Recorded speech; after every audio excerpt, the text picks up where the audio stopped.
Student last class में हमने देखा था कोई भी अगर पॉइंट गिवन होगा तो उस पॉइंट से हमको स्ट्रेट लाइन कैसे ड्रॉ करना था और उसका इक्वेशन कैसे लिखना था। ठीक है, जैसे कि लास्ट क्वेश्चन हमने कौन सा डिस्कस करा था, ये वाला पॉइंट था। जैसे कि पॉइंट मेरा गिवन था P1 और P2।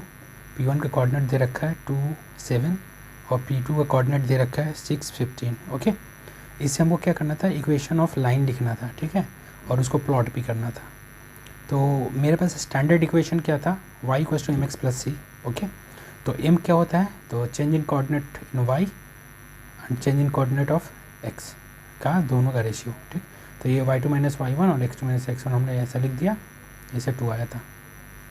और जब इस स्टैंडर्ड इक्वेशन में हमने इसको लिखा था तो हमने m का वैल्यू ला के तो डाल दिया, लेकिन मेरा अभी यहाँ पे क्या है, इंटरसेप्ट हमको पता नहीं है, c का पता नहीं है। ठीक है, तो c को हमको क्या करना था, फाइंड करना था। c कैसे फाइंड करेंगे, तो हमको पता है कि x एक्सिस पे y 0 हो जाता है, y एक्सिस पे x 0 होता है। तो इसमें हम किसी भी पॉइंट को क्या करते हैं, जीरो करके c का वैल्यू हम लोग फाइंड कर सकते हैं। ठीक है, तो वही हमने काटा कि अगर सपोज मान लो कि अगर यहाँ पे मेरा 2 पॉइंट है, किसी 2 पॉइंट, ये 2 पॉइंट है, दोनों पॉइंट से लाइन बन रहा है, यानी ये जो लाइन बनेगा ना, इस लाइन पे ये दोनों सेटिस्फाई करेगा। यानी अगर किसी भी पॉइंट को इसमें हम सेटिस्फाई करेंगे या इसमें इसका वैल्यू पुट करेंगे तो उसी से मेरा क्या होगा, ये सी का वैल्यू निकलेगा।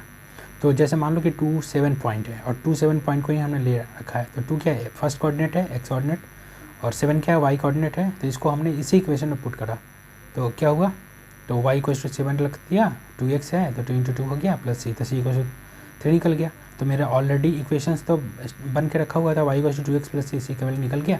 तो ये मेरा क्या होगा, y equal to 2x plus 3, c का वैल्यू 3 आके हमने क्या किया, पुट कर दिया।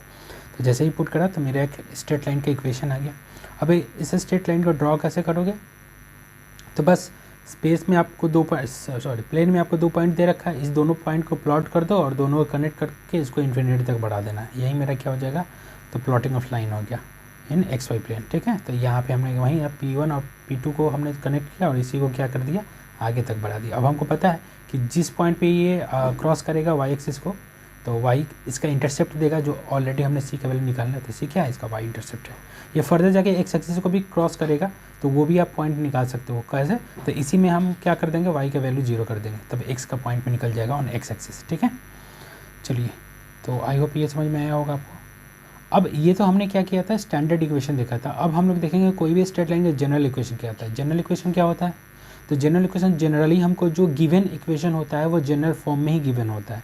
तो कोई भी अगर स्ट्रेट लाइन का इक्वेशन अगर आपको गिवन होगा तो इस फॉर्मेट में होगा, ax plus by plus C equals to constant. Suppose जैसे कि हमने यहाँ पे इक्वेशन में लिखा था, कोई भी इक्वेशन आप सोचो तो कैसे लिखते हो, 2y plus 3x plus 5 equals to 0। तो ये मेरा क्या, एक जनरल फॉर्म है। इसी जनरल फॉर्म से हम लोग अलग अलग फॉर्म को क्या करते हैं, बनाते हैं। जैसे अभी हमने इसका पहले देखा था standard form y equals to mx plus c. अभी आगे इसको और फॉर्म में देखेंगे, 1 या 2 फॉर्म देखेंगे, उसके बाद यहाँ से हम लोग का काम चल जाएगा। ठीक है, इतना फॉर्म से। तो इस फॉर्म में हमको क्या करना है, क्योंकि ये जनरल फॉर्म है, तो यहाँ पे a जो है वो कोएफिशिएंट ऑफ x है, b जो है वो कोएफिशिएंट ऑफ y है, और c जो है वो कांस्टेंट टर्म है। और ये एक इक्वेशन है क्योंकि इक्वालिटी होल्ड कर रहा है और 0 के को इक्वेट कर रहा है। ठीक है, तो ये इक्वेशन कब हो जाएगा स्ट्रेट लाइन का, इसमें a और b जो वेरिएबल के साथ जो कोएफिशिएंट अटैच्ड है वो कम से कम एक कोएफिशिएंट 0 नहीं होना चाहिए। ठीक है, तब जाके वो क्या हो जाएगा, एक स्ट्रेट लाइन का इक्वेशन हो जाएगा मेरा। ठीक है, तो वही हमने यहाँ पे लिखा है कि a और b at least 1 out of a and b should not be 0, या हम लोग ऐसे बोल सकते हैं, नॉन जीरो भी बोल सकते हैं। ठीक, तो अगर ये गिवन है तो ये जो लाइन गिवन है, इस लाइन को हम लोग फर्दर क्या कर सकते हैं, स्टैंडर्ड इक्वेशन में पुट करके फिर से स्लोप निकाल सकते हैं। लेकिन हमको उतना करने का कोई दरकार नहीं है। अगर कोई भी जनरल इक्वेशन भी है तो इस जनरल इक्वेशन से भी हम लोग क्या कर सकते हैं, डायरेक्ट स्लोप निकाल सकते हैं। वो स्लोप क्या होता है, the slope of this general equation क्या होगा, तो negative of coefficient of x divided by coefficient of y। यहाँ पे जो भी दिया है ना, कोएफिशिएंट ऑफ x a है, कोएफिशिएंट ऑफ y b है, तो यहाँ पे हमने क्या कर दिया, minus of a by B. अब देखो जैसे मान लो कि ये हमने एक एग्जांपल दे रखा है, एग्जांपल क्या है, तो 2y plus 3x plus 5 equals to 0।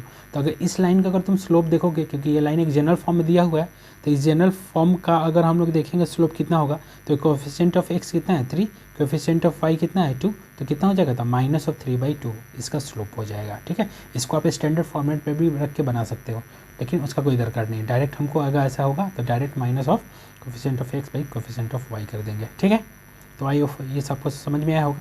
तो आप बहुत सारे क्वेश्चन बना सकते हो। सपोज मान लो कि 4x - 2y + 5 = 0, इस ये भी बना सकते हो। या फिर तुम कर सकते हो y - 5x + 1 = 0। ये सारा एक स्ट्रेट लाइन ही है, इक्वेशन दे रखा है। इसका कितना हो जाएगा स्लोप, इसका स्लोप हो जाएगा -4/-2, तो माइनस माइनस प्लस हो जाएगा, तो इसका डायरेक्ट हो जाएगा 2। इसका कितना हो जाएगा, इसका हो जाएगा -5/1, तो माइनस माइनस प्लस हो जाएगा, इसका हो जाएगा 5। तो दोनों का स्लोप आप डायरेक्ट निकाल सकते हो। आई होप ये समझ में आया होगा जो हमने बोला। ओके, चलिए तो इस पर एक क्वेश्चन देख लेते हैं। मान लो कि यहाँ पे हमने ऑल देख लिया कि 2x + 3y + 5 = 0, तो इसका स्लोप निकालना है, तो कितना हो जाएगा, तो -2/3 इस कंडीशन में इसका स्लोप हो जाएगा। अब हमने देख लिया स्ट्रेट लाइन का इक्वेशन। अब इस स्ट्रेट लाइन को प्लॉट करना है किस पे, तो XY प्लेन में। यानी जब जाहिर से बताए XY में अगर इक्वेशन दे रखा है तो XY प्लेन में ही दे रखा होगा। ठीक है, तो सपोज x + y = 5 दे रखा है और 2x + 3y = 6 दे रखा है। तो अब आपको क्या करना है, इसका ग्राफ प्लॉट करना है किस पे, तो इस प्लेन में, XY के प्लेन में। ठीक है, तो इसको ग्राफ प्लॉट करने के लिए हम लोग दो तरीके से कर सकते हैं। इसको ऑर्डर पेयर बना के भी कर सकते हैं। ऑर्डर पेयर क्या होता है, तो जैसे कि हम आगे देखेंगे, अभी फंक्शन तो अभी बताया नहीं हमने। ओके, तो चलिए यहीं से स्टार्ट कर देते हैं। सपोज मान लो कि XY, तो देखो यहाँ पे अगर हम इसको ऐसा करें कि स्टैंडर्ड फॉर्मेट में ले जाए, तो इसको क्या लिखेंगे, तो y = -x + 5 लिख सकते हैं। ओके, अब क्या हो गया कि अब हम क्या करेंगे, x के वैल्यू को ना खुद से डालेंगे और y का वैल्यू कॉरेस्पॉन्डिंगली आएगा, तो इसका हम एक टेबल बना देंगे। इसी को बोलते हैं ऑर्डर पेयर। तो इसको हम ऐसा कर सकते हैं, तो सपोज मान लिया कि यहाँ पे एक टेबल बना दिया, ये ऊपर y रख दिया, नीचे x रख दिया। अब हमको क्या करना है, या फिर नीचे ऊपर x रख देते हैं, ऊपर x रख दिया, नीचे y रख दिया, और x का वैल्यू पुट करेंगे, y का वैल्यू कॉरेस्पॉन्डिंगली आएगा। तो अगर x का वैल्यू 0 पुट करेंगे तो y का वैल्यू कितना आएगा, 5 आएगा। ठीक है, जनरली देखो इक्वेशन को ग्राफ में प्लॉट करने के लिए सबसे आसान होता यही है कि या तो x को 0 करके y को 0 करके दोनों का इंटरसेप्ट निकाल के बना लो, या अगर वो नहीं करना है तो कोई भी 2 या 3 पॉइंट ले लो, उसके कॉरेस्पॉन्डिंग में आपको पॉइंट्स मिलेगा, उस पॉइंट को कनेक्ट कर देना है। ठीक, तो जैसे 0 लिख दिया, x = -1, अगर 1 लिया तो x = -1 पे कितना हो जाएगा, y कितना होगा, तो इसमें -1, तो ये +1 हो जाएगा, +5 6 हो जाएगा। ठीक है, 2 पॉइंट हो गया। ओके, एक 1 ले लेते हैं, तो ये कितना हो जाएगा, ये 4 हो जाएगा। तो मेरे पास 3 पॉइंट ऑलरेडी निकल चुका है। तो इस तीनों पॉइंट को हमको क्या करना है, इस प्लेन में क्या करना है, इसको पॉइंट करना है। तो मान लो ये XY प्लेन हो गया। ठीक, अब क्या है, तो 0, अब 3 पॉइंट निकला है, एक निकला है 0,5, एक निकला है -16, एक निकला है 14। तो इस तीनों पॉइंट को ले सकते हो। तो P को मान लो कि 0,5 है, Q को मान लो -16 है, और PQR को मान लो सपोज 14 है। तो इसको क्या करना है, आपको प्लॉट कर देना है। देखो तो मैक्सिमम पॉइंट कहाँ तक है, 6 तक है। तो 6 तक आप क्या कर सकते हो, इसको ऐसे ऐसे ऐसे ऐसे कर सकते हो। ठीक है, तो ये हो गया 0 1 2 3 4 5 6। वैसे ही हम लोग ऐसे भी करेंगे नेगेटिव वाले टर्म में, ऐसे ऐसे ले जाएंगे। ठीक है, और ऐसे ऐसे हम लोग ऊपर भी कर लेंगे, ये 6 तक ले जाएंगे, ऐसे ऐसे ऐसे ऐसे। ठीक है, नीचे भी ले जाएंगे 6 तक, ऐसे करते हुए ले जाएंगे। ठीक, अब हमको जो प्लॉट करना है वो देखो, पॉइंट को सबसे पहले प्लॉट करना है। तो 0,5, x 0 है, y 5 है। तो x 0 कहाँ पे होता है, तो y एक्सिस पे होता है। तो इसको हम लोग क्या कर देंगे, डायरेक्ट प्लॉट कर देंगे। तो x 0, जैसे मान लो कि 0 1 1 2 3 4 5, तो यहाँ पे हो गया। तो अब इसको क्या कर दिया, ये 5 वाला पोजीशन है, तो यहाँ इसका कोऑर्डिनेट कितना होगा, 0,5 हो जाएगा, क्योंकि x इसका 0 है। ठीक, उसके बाद हम लोग देखेंगे कि Q -16, तो x -1 है, तो x -1 इधर होगा, और 6 पॉजिटिव में है y, तो पॉजिटिव में है, तो सबसे पहले -1 में गए और फिर से कहाँ पे गए, तो y में गए। तो -1 पे जाके ऐसे जाके और फिर इसको ऊपर जाएंगे ऊपर जाएंगे ऊपर जाएंगे, तो ये यहाँ तक 6 आएगा। तो यहाँ पे हम लोग यहाँ पे रख दिए 6 है मान लो। ठीक है, फिर क्या है 1 4, तो 1 प्लस में है, प्लस x में 4, तो 1 में ऐसे राइट साइड में 1 ऐसे गए यहाँ से यहाँ तक, फिर हमको कहाँ जाना है, 4 में जाना है। तो 4 यहाँ से यहाँ से यहाँ से यहाँ पे है। ठीक, तो मेरा 3 पॉइंट लोकेट हो गया। अब क्योंकि ये इक्वेशन क्या था, स्ट्रेट लाइन का था, तो इस तीनों को कनेक्ट कर देंगे स्ट्रेट लाइन से, ठीक है।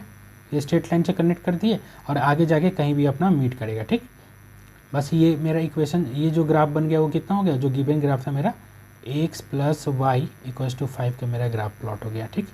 इसको हम फर्दर आगे भी बना सकते थे, लेकिन जहाँ पे x आपको क्रॉस करेगा ना, तो उसका पॉइंट आपको इस इक्वेशन से देखना होगा, y 0 करके देख लेना, वहाँ से इसको क्रॉस कर देना, ठीक है। क्योंकि अभी हमने यहाँ पे नहीं करा, क्योंकि हो सकता है मेरा इक्वेशन इतना नहीं है, ये अगर करेंगे तो हो सकता है कहीं और पॉइंट पर जाकर टच कर जाएगा, तो इसी के लिए हम डायरेक्ट यहाँ पर ला के छोड़ दिए इसको। ये पूरा लंबा लाइन माइनस इन्फिनिटी से प्लस इन्फिनिटी तक अपना एक्सटेंड कर सकते हो। ये इक्वेशन किसका हो गया, x plus Y equals to 5 का, और इसका ग्राफ का हो गया, ठीक है।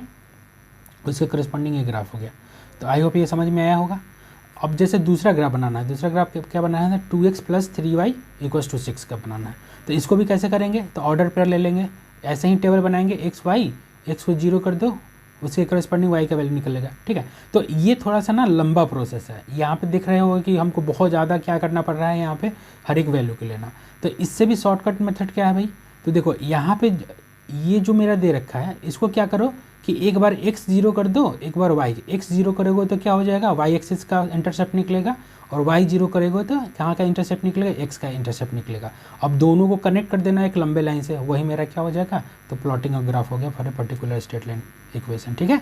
तो आई होप ये समझ में आया होगा। मैं इसको करके फिर से मैं बता देता हूँ,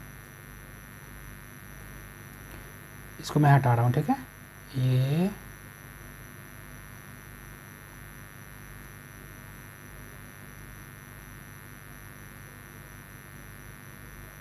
चलो, अब मैं दूसरे मेथड से मैं बता दे रहा हूँ, जो कि अब ज़्यादा आसान है। तो जैसे मान लें कि मेरा कि यहाँ पे 2x plus 3y equals to 6 आया, तो अब सबसे पहले हम क्या कर देंगे, x इक्वल्स टू 0 करेंगे। तो x इक्वल्स टू अगर 0 कर देंगे तो क्या हो जाएगा, y इक्वल्स टू हो जाएगा 6/3। तो इसका मतलब ये हो गया कि ये 2 आ गया, ओके। अब तो एक कोऑर्डिनेट मेरा कितना हो, सपोज मान लो कि p है, तो p का कोऑर्डिनेट हो गया 0 और 2 हो गया। 0 क्यों, क्योंकि x को हम 0 पुट किए हैं और इसके करस्पॉन्डिंग y आया है, तो ये x कोऑर्डिनेट हो गया, ये y कोऑर्डिनेट हो गया, ठीक है। उसके बाद हम क्या करेंगे, तो पुट, एक मिनट, उसके बाद एक कोऑर्डिनेट मेरा मिल गया, दूसरे के लिए क्या करेंगे, y को 0 कर दो। तो y को 0 करोगे तो इसी इक्वेशन में देखो, इसको y को 0 करोगे तो x इक्वल्स टू कितना आ जाएगा, x इक्वल्स टू आ जाएगा 6/2, यानी ये 3 आ जाएगा। तो इसका कोऑर्डिनेट मान लो q है, तो q कितना हो जाएगा, तो x 3 है और y कितना हो गया जी। तो मेरा 2 कोऑर्डिनेट मिल गया, 2 कोऑर्डिनेट से ही हम लोग क्या कर देंगे, स्ट्रेट लाइन को फॉर्म करा देंगे, ठीक है। तो ये दोनों कोऑर्डिनेट p और q हो गया। अब मैं इसको इरेज करता हूँ, एक मिनट, ये मैं इधर इरेज करता हूँ क्योंकि इधर ही ग्राफ में बना दूंगा, ठीक है। अब देखो xy, ये xy प्लेन हो गया मेरा, ओके, ये xy प्लेन हो गया। अब हमको क्या, देखो इसमें 2 ही पॉइंट है, दोनों थोड़ा सा अच्छा वाला पॉइंट है, बहुत ज़्यादा गंदा नहीं होगा मेरा फिगर। तो मैक्सिमम पॉइंट कितना है, 3 है, तो इसको 3 सेक्टर में इसको डिवाइड कर लो। ये 1 हो गया, 2 हो गया, 3 हो गया। तो ये 1 2 3 हो गया, ये ओरिजिन हो गया, और क्या है, बस काम खत्म। तो इसको भी ऊपर डिवाइड कर लो, 1 2 3, तो ये 1 हो गया, ये 2 हो गया, ये 3 हो गया, ठीक है। इधर भी कर सकते हो -1 -2 -3, और इधर भी कर सकते हो -1 -2 और -3, ठीक है। जो भी मैक्सिमम पिक वाला वैल्यू होगा ना, उसमें सारे एक्सिस पे क्या करना, पॉइंट कर देना। अब तुमको क्या करना है, पी वाले पॉइंट को देखो। तो पी वाला पॉइंट क्या बोल रहा है स्टूडेंट, पी वाला पॉइंट बोल रहा है कि इसमें x कोऑर्डिनेट 0 है और y पे जाना है। तो x कहाँ पे 0 होता है, y एक्सिस पे, यानी y एक्सिस पे चलना है हमको कहाँ तक, 2 यूनिट तक, क्योंकि 2 बोल रहा है, तो एक y पे हमको 2 यूनिट तक चल के यहाँ पे पहुँच लाना है, यानी ये यहाँ पे पहुँचे हम। तो जैसे ही यहाँ पे हम पहुँचे तो मेरा पॉइंट खत्म हो गया। तो ये पॉइंट किए, उसको सर्कल कर दे, ये मेरा एक पॉइंट मिल गया। अब दूसरा वाला पॉइंट कैसे मिलेगा, तो Q, तो Q क्या बोल रहा है, Q 3 0 है, यानी x में है, y 0 है। y 0 कहाँ पे, x एक्सिस पे होता है। तो कहाँ जाना है, 3 यूनिट जाना है। तो 3 यूनिट कहाँ से, ओरिजिन से 3 यूनिट जाओ यहाँ पे, और यहाँ पे क्या कर दिया, प्लॉट कर दिया, ठीक। अब 2 पॉइंट मिल गया। अब क्योंकि एक स्ट्रेट लाइन का इक्वेशन है, हम लोग जान रहे हैं, तो इसको क्या करेंगे, एक स्ट्रेट लाइन से दोनों को मिला देंगे। तो बस ये काम खत्म हो गया मेरा, ठीक है। तो ये मेरा एक किसका ग्राफ हो गया, तो 2x plus 3y equals to 6 का ग्राफ हो गया, काम खत्म। तो आई होप ये आपको समझ में आया होगा। तो जो भी आपको ग्राफ दिया हुआ होगा कोई भी स्ट्रेट लाइन इक्वेशन का, तो हम लोग ऐसे ही क्या करेंगे, x कोऑर्डिनेट को 0 करके y का इंटरसेप्ट निकाल लेंगे। वाई को 0 करके एक्स का इंटरसेप्ट निकाल देंगे और उसको क्या कर देंगे, कनेक्ट कर देंगे पूरा, तो वो मेरा क्या हो जाएगा, तो graph of the given straight line हो जाएगा। ठीक है, तो आई होप ये आपको समझ में आया होगा। ओके, चलिए, तो हमने जनरल इक्वेशन में ये देख लिया था और इसका ग्राफ भी देख लिया कि स्ट्रेट लाइन का ग्राफ हम लोग एक्स वाई प्लेन में कैसे बनाते हैं, अगर गिवन एक्स वाई कोऑर्डिनेट में दे रखा है तो। ठीक है, अब हम लोग करते हैं इसी को थोड़ा सा मोल्ड करके रखते हैं, क्योंकि ये भी जो मेरा जो फॉर्म है ये बहुत ही इंपॉर्टेंट है। क्वेश्चन आप जब बनाओगे तो आपको बहुत ज़्यादा यूज आने वाला है इसका। तो अब देखो, अब a x plus b y plus C equals to 0 है, तो इसमें अब हमको क्या करना है, इसमें जो भी x वाला टर्म है, y वाला टर्म है ना, तो इसको कोएफिशिएंट से फ्री कर देना है।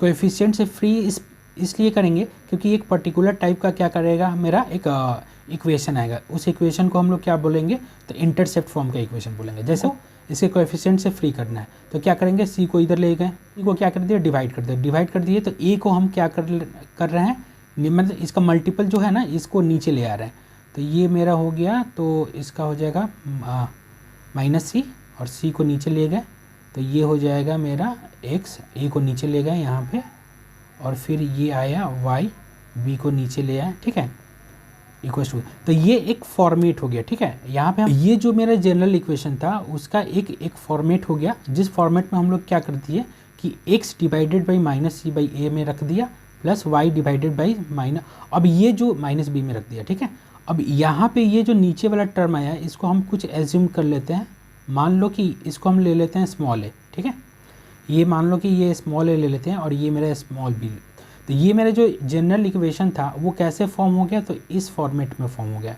इस फॉर्मेट का इसका पर्टिकुलर नाम है, इस फॉर्मेट को हम लोग क्या बोलते हैं, तो इंटरसेप्ट फॉर्म बोलते हैं। ठीक है, जहाँ की एक्स के यानी एक्स का जो 1/, ये जो आ रहा है ए, तो ये होता है इसका एक्स कोएफिशिएंट, एक्स इंटरसेप्ट, और जो y के नीचे वाला ये टर्म जो b आ रहा है इसको हम लोग बोलते हैं y इंटरसेप्ट। ठीक है, तो कुछ चेंज नहीं हुआ है, बस इसी को हम लोग क्या कर दिया कि एक फॉर्म करके एक दूसरे फॉर्म में कर दिया। ठीक है, थोड़ा सा अरेंज करके इसको दूसरे फॉर्म में कर दिया।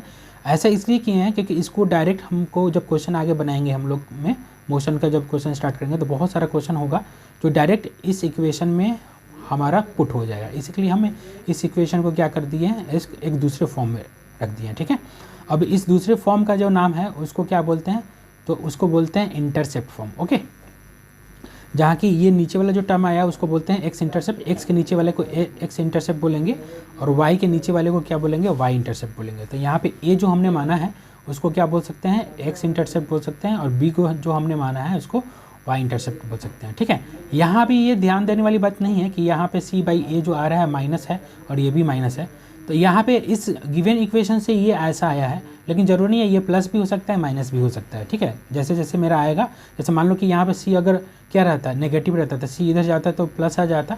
तो इसके लिए ध्यान देने वाली बात ये है कि आप कांस्टेंट के टर्म में याद रखिए, प्लस माइनस जो होगा वो पर्टिकुलर इक्वेशन में आपको पता चल जाएगा कि कौन सा इंटरसेप्ट प्लस आने वाला है और कौन सा इंटरसेप्ट आपको माइनस आने वाला है। ओके, तो आई होप ये समझ में आया होगा। अब यहाँ पे जो इंटरसेप्ट का वैल्यू जो आ रहा है वो, जैसे कि अभी हमने बोला, वो प्लस भी हो सकता है माइनस भी हो सकता है, तो इस प्लस माइनस के कम्बिनेशन को लेके हम लोग देख रहे हैं कि इस ग्राफ को कैसे प्लॉट किया जाए प्लेन में, एक्स वाई प्लेन में। ठीक है, तो चलिए, तो अगर सपोज मान लिए कि ये मेरा इंटरसेप्ट फॉर्म हो गया, अब यहाँ पे हम एज्यूम कर लें कि अगर सपोज कोई कंडीशन के लिए कि एक्स का जो इंटरसेप्ट है अगर नेगेटिव वैल्यू ले रहा हो और बी का इंटरसेप्ट भी अगर नेगेटिव वैल्यू ले रहा है, तो उस कंडीशन के लिए इसका जो ग्राफ आएगा वो कैसा आएगा स्टूडेंट, तो बस सिंपल सा है कि इसको क्या करना है कि एक्स भी, देखो एक्स इंटरसेप्ट भी नेगेटिव आएगा, यानी क्या किधर जाएगा ग्राफ, तो ऑरिजिन से लेफ्ट साइड में जाएगा, पॉइंट उसको मिलेगा, और बी भी नेगेटिव है तो बी का पॉइंट कहाँ पे मिलेगा, वाई एक्सिस पे, तो ऑरिजिन से नीचे, यानी दोनों ऑरिजिन से पॉइंट नीचे मिल रहा है, तो यहाँ पे -a0 लिख सकते हैं, 0 - b लिख सकते हैं, और इसी को क्योंकि स्ट्रेट लाइन है तो स्ट्रेट लाइन से डायरेक्ट क्या कर सकते हैं हम इसको कनेक्ट कर देंगे, बस ये मेरा स्ट्रेट लाइन का इक्वेशन हो गया। सिमिलरली क्या हुआ, ए को अगर पॉजिटिव रख रहे हैं, ये पॉजिटिव है और बी को भी पॉजिटिव रख रहे हैं, तो इसका पॉइंट कहाँ मिलेगा, तो ए पॉजिटिव का कुछ ना कुछ ऑरिजिन से ऊपर ही मिलेगा, क्योंकि एक्स है, सॉरी बी है तो बी क्या होता है, वाई इंटरसेप्ट है तो ऑरिजिन से ऊपर है, ऊपर प्लस वाई में जाएंगे, ए है तो एक्स इंटरसेप्ट है तो ऑरिजिन से राइट साइड में जाएंगे, तो 2 पॉइंट निकलेगा। अब एक्स पे ये वाला पॉइंट ले लिया, वाई पे ये वाला पॉइंट ले लिया, अब ये दोनों पॉइंट है तो दोनों पॉइंट को फिर से स्ट्रेट लाइन है तो स्ट्रेट लाइन डायरेक्ट कनेक्ट कर दिया, तो ये मेरा क्या इक्वेशन, ये ग्राफ का प्लॉटिंग हो गया इस पर्टिकुलर इक्वेशन के लिए। वैसा ही अगर सपोज अगर इंटरसेप्ट एक्स वाला इंटरसेप्ट अगर पॉजिटिव है और वाई वाला इंटरसेप्ट अगर नेगेटिव है तो क्या होगा, तो वाई वाला इंटरसेप्ट नेगेटिव आएगा, यानी ओरिजिन से नीचे जाएगा ये वाई एक्सिस पे, और एक्स वाला इंटरसेप्ट क्या है पॉजिटिव है, तो ओरिजिन से राइट साइड में जाएगा। तो दोनों पॉइंट मिल गया, कोई भी ये आर्बिट्रेरी पॉइंट ले लिया और इससे दोनों को कनेक्ट कर दिया, तो ये मेरा क्या हो गया, ये मेरा इक्वेशन हो गया, सॉरी ये मेरा ग्राफ हो गया किसका, तो गिवन स्ट्रेट लाइन इक्वेशन का। अब सपोज मान लो कि कोई इक्वेशन में ऐसा दिया होगा कि ए नेगेटिव है, ये सारा इंटरसेप्ट फॉर्म का हम बातचीत कर रहे हैं, ए नेगेटिव है बी पॉजिटिव, ए नेगेटिव मतलब एक्स इंटरसेप्ट नेगेटिव हो गया यानी ओरिजिन के लेफ्ट साइड में चला गया, और बी पॉजिटिव यानी ओरिजिन के अप साइड में चला गया। बस दोनों पॉइंट को लिया, दोनों को क्या कर दिया स्ट्रेट लाइन से कनेक्ट कर दिया। तो ये मेरे कॉरेस्पॉन्डिंग हमने क्या कर दिया, एक पॉसिबिलिटी दिखा दिया कि अगर ऐसा ऐसा कोएफिशिएंट रहेगा गिवन इक्वेशन का, तो हम लोग डायरेक्ट उसका देख के ऐसे ऐसे ग्राफ को ड्रॉ कर सकते हैं। ठीक है, तो आई होप ये आपको समझ में आया होगा। ठीक है, एज फॉर एग्जांपल एक मान लो कि ले लेते हैं एग्जांपल x/5 - y/3 = 1। इसको कैसे प्लॉट करेंगे, तो सबसे पहले इसको तो जो इंटरसेप्ट फॉर्म है उस इंटरसेप्ट फॉर्म है, तो ये दिया है लेकिन इसको माइनस को हटा देंगे, इधर कोएफिशिएंट में ले लेंगे इसके, तो x/5 ले लेंगे प्लस लग कर दें y/-3 कर दें = 1। अब मेरा इंटरसेप्ट निकल गया y और x, बस अब इसको पुट करना है और ग्राफ को ड्रॉ कर देना। आई होप ये आपको। तो अब हम लोग स्टार्ट करते हैं फंक्शन के बारे में। ओके, फंक्शन का बहुत ज़्यादा यूज है, हम लोग को देखना है। ठीक है, तो सबसे पहले देखते हैं कि ये फंक्शन होता क्या है। ठीक है, तो फंक्शन क्या है, एक मेथड है, जो ये मेथड है या फिर एक रूल है जो कि क्या करता है, दो वेरिएबल को एक दूसरे से कोरिलेट करता है। ठीक है, अब इसमें दो वेरिएबल जो होगा वो एक दूसरे से ऐसे रिलेट होगा जहाँ पे एक वैल्यू हम खुद से डालेंगे और उसका रिफ्लेक्शन जो होगा वो दूसरे में आएगा। तो इसको हम इस बेसिस पे क्या कर सकते हैं, इस वेरिएबल को दो तरीके से डिफाइन कर सकते हैं। एक वेरिएबल को हम लोग बोल सकते हैं इंडिपेंडेंट वेरिएबल, जो कि हम आर्बिट्रेरली खुद से पुट करेंगे, और दूसरा जो वेरिएबल आएगा वो हो जाएगा मेरा डिपेंडेंट वेरिएबल, मतलब जो उस इंडिपेंडेंट वेरिएबल पे डिपेंड करेगा। जैसे एज फॉर एग्जांपल मान लो कि इसको रिप्रेजेंट कर, अगर कोई भी गिवन फंक्शन है तो उसको रिप्रेजेंट करेंगे तो y = fx, तो y = fx मतलब इसको कैसे पढ़ेंगे, तो y is a function of x। ठीक है, यहाँ पे y एक फंक्शन है जो कि किस पे डिपेंड कर रहा है, x पे, तो यहाँ पे जो डिपेंडेंट वेरिएबल है वो y हो गया, और x जो ये भी एक वेरिएबल ही है लेकिन इसको हम लोग खुद से ले सकते हैं। ठीक है, तो जब खुद से ले सकते हैं तो आर्बिट्रेरी वैल्यू ले रहा है, ये y पे डिपेंड नहीं कर रहा है, तो इसीलिए इसको हम लोग इंडिपेंडेंट वेरिएबल बोल सकते हैं। ठीक, ओके, तो आई होप ये समझ में आएगा। इसका एग्जांपल अगर ले लेते हैं तो सपोज मान लें कि y = 2x + 3 है। ठीक है, तो जब y = 2x + 3 होगा तो यहाँ पे आर्बिट्रेरी वैल्यू हमको किसको लेना है, तो x के लिए लेना है, तो ये इंडिपेंडेंट वेरिएबल हो गया। जैसे अभी हमने ऑर्डर पेयर बताया था, ऑर्डर पेयर में क्या बताया था कि y और x का टेबल बना लेना है, और x वैल्यू हम लोग खुद से इंसर्ट कर रहे थे तो उसके कॉरेस्पॉन्डिंग y एक दे रहा था। अब जैसे कि हमने यहाँ पे देखा कि y क्या था, सॉरी फंक्शन क्या है, एक मेथड है, या फिर हम इसको दूसरे शब्दों में क्या बोल सकते हैं स्टूडेंट, ये एक मशीन है। सपोज मान लो कि एक मशीन बना के दे रखा है y = 2x + 3 का। अब ये मशीन बोला है क्या कि इसमें तुम कुछ भी इनपुट दोगे तो वो ये डिफाइंड इसका कैरेक्टरिस्टिक है, इसी डिफाइंड कैरेक्टरिस्टिक के अनुसार ये क्या देगा, तो रिजल्ट देगा। तो जैसे मान लो कि अगर x = 0 करेंगे तो वो मशीन डिफाइंड कैसे है, तो जो भी इनपुट तुम लोगे तो उसको पहले 2 से मल्टीप्लाई करेगा, उसमें उसके बाद क्या करेगा 3 ऐड करके और उसका आउटपुट दे देगा। ओके, तो आई होप ये आपको समझ में आ रहा होगा। तो अब जैसे कि हम x का वैल्यू खुद से ले रहे हैं, तो सपोज मान लो x 0 ले लिए, तो उस समय y कितना आ जाएगा, तो 0 × 2 0 + 3, तो ये +3 करके बाहर निकाल दिया। फिर अगर x = 1 लोगे तो पहले सबसे पहले 2 से मल्टीप्लाई करेगा उसको, तो 2 × 1 2 हो गया, प्लस उसमें 3 करेगा यानी 5 निकाल देगा। तो आपको समझ में आ रहा है कि ये सारा फंक्शन जो काम चल रहा है वो कैसे चल रहा है, एक मशीन टाइप का चल रहा है। ठीक है, तो जैसे मान लो कि आटा चक्की है। ठीक है, तो आटा चक्की में वो डिफाइंड हो गया कैसे, उसको मशीन बना के रख दिया कि गेहूँ उसमें डालेंगे तो वो पाउडर बना के निकालेगा, तो ऐसा नहीं है कि आलू डालेंगे तो सोना निकल जाएगा। ठीक है, तो इसीलिए वो हर एक अगर कोई भी फंक्शन को डिफाइन करेंगे तो वो पर्टिकुलर सेट ऑफ रूल के लिए ही डिफाइंड होता है। अगर मान लिया कि अगर गेहूँ को अगर मशीन बनाए हैं और गेहूँ उसमें डालेंगे और उसको वो डेफिनेशन पुट कर दिए हैं कि वो हमेशा पाउडर ही निकालेगा, तो वो पाउडर ही निकालेगा, और वो उसमें हम कुछ भी नहीं डाल सकते हैं। ठीक है, जो उस फंक्शन में लेने वाला चीज़ होगा वही डाल सकते हैं। तो ऐसा नहीं है मशीन बना दिया उसमें हम पत्थर भी डाल देंगे तो उसको भी पाउडर बना के निकल पता चलेगा दिए उसका चक्की ही ख़राब हो गया। तो आई होप आपको समझ में आया होगा कि y इक्वल टू 2x+3 का मतलब क्या है। x कहाँ है, इंडिपेंडेंट है यहाँ पे, इंडिपेंडेंट, ओके, इंडिपेंडेंट वेरिएबल है, ओके। तो हम x का वैल्यू यहाँ पे पुट करेंगे, ठीक। जैसे एज फॉर एग्जांपल अगर इसको फिजिक्स में देखें तो क्या होगा, जैसे सपोज मान लो कि टेम्परेचर है, तो temperature at which water boils, मान लो कि जो वाटर होता है वो 100 डिग्री सेल्सियस पर बॉयल करता है, ठीक है। लेकिन ये कहाँ पे करता है, तो ये मेरा अर्थ सरफेस पे करता है। जैसे जैसे हम ऊपर जाएंगे ना तो ये क्या करता है, ये डिक्रीज करने लगता है। तो यहाँ पे जो टेम्परेचर का जो वेरिएशन है वो किस पे दिखाया है, तो एलिवेशन पे दिखाया है। यानी एलिवेशन हम खुद से क्या कर रहे हैं, चेंज कर रहे हैं, यानी ऊपर जा रहे हैं नीचे जा रहे हैं। तो ये मेरा एक्स की तरफ का फॉर्मेट हो गया, ठीक है। और उसके कॉरेस्पॉन्डिंग में जो वाई जो फंक्शन है जो टेम्परेचर को कोरिलेट कर रहा है, वो टेम्परेचर क्या हो रहा है, तो एलिवेशन के अनुसार ही बदल रहा है, ठीक है। तो हम लोग इसको भी क्या कर सकते हैं, एक फंक्शन की तरह ट्रीट करा सकते हैं, ठीक है। तो आई होप फंक्शन का मतलब क्या होता है समझ में आया होगा। बस आपको यही समझना है। मैं एक बार फिर से रिपीट कर देता हूँ। फंक्शन जो होता है वो एक मशीन होता है जिसमें क्या होता है, कुछ सेट ऑफ रूल्स होते हैं जिसके लिए वो इनपुट के लिए भी रूल्स होते हैं और उसके कॉरेस्पॉन्डिंग आउटपुट मेरा वैल्यू आता है, ठीक है। अब एक नया टर्म हम यहाँ पे इंट्रोड्यूस करने जा रहे हैं कि यहाँ पे जो भी सेट ऑफ रूल्स के जो डिफाइंड होगा उसके लिए अगर हम लोग इनपुट लेंगे तो जितना भी उस फंक्शन या उस मशीन के लिए इनपुट लेंगे उस सारे इनपुट को हम लोग क्या बोलते हैं, डोमेन बोलते हैं, ठीक है। यानी वो एक गिवन या प्री डिफाइंड डोमेन में से ही अपने इनपुट को ले सकता है। जैसे कि अभी हमने बोला कि सपोज मान लो कि आटा चक्की है जहाँ पे क्या होता है, गेहूँ को क्या किया जाता है, ग्राइंड किया जाता है। तो वहाँ पे हमको लोग को क्या होता है, वहाँ पे एक पर्टिकुलर इनपुट को ही वो मशीन ले सकता है। तो जैसे मान लो कि कोई मतलब जो जिसके लिए वो पाउडर बन जाए, तो जैसे कि मान लो कि गेहूँ हो गया, मतलब वीट हो गया, मेज हो गया, ठीक है, राइस हो गया, तो ये सब सारा डाला जा सकता है उधर, ठीक है। लेकिन ऐसा नहीं हम कह सकते हैं कि उसमें एप्पल ला के डाल दो, ठीक है, उसमें सपोज स्टोन का पार्टिकल्स ला के डाल दो, तो वो हम ऐसा चीज़ नहीं रख सकते हैं। तो इसी के लिए अगर कोई भी मशीन बनाया जाता है, कोई भी फंक्शन बनाया जाता है, तो सबसे पहले देखा जाता है कि वो फंक्शन डिफाइंड भी है कि नहीं और किसके लिए डिफाइंड है, यानी वो मशीन किसके लिए बनाया गया है। तो मशीन किसके लिए बनाया गया है, यहाँ अगर सपोज मान लो कि आटा चक्की कर लेते हैं तो वो सिर्फ किसके लिए, ग्रेन्स के लिए बनाया गया है। तो यहाँ पे इनपुट जो होगा वो सिर्फ ग्रेन्स ही होगा, ठीक है। ऐसा नहीं है कि आलू डाल के सोना निकालने वाली बात नहीं है, ठीक है। तो आई होप ये समझ में आया होगा। तो इसका मतलब ये हुआ कि अगर कोई फंक्शन हम लोग देखेंगे तो वो फंक्शन का डेफिनेशन भी हमको देखना होगा कि वो फंक्शन कहाँ पे डिफाइंड होगा, ओके। तो चलिए आगे बढ़ते हैं।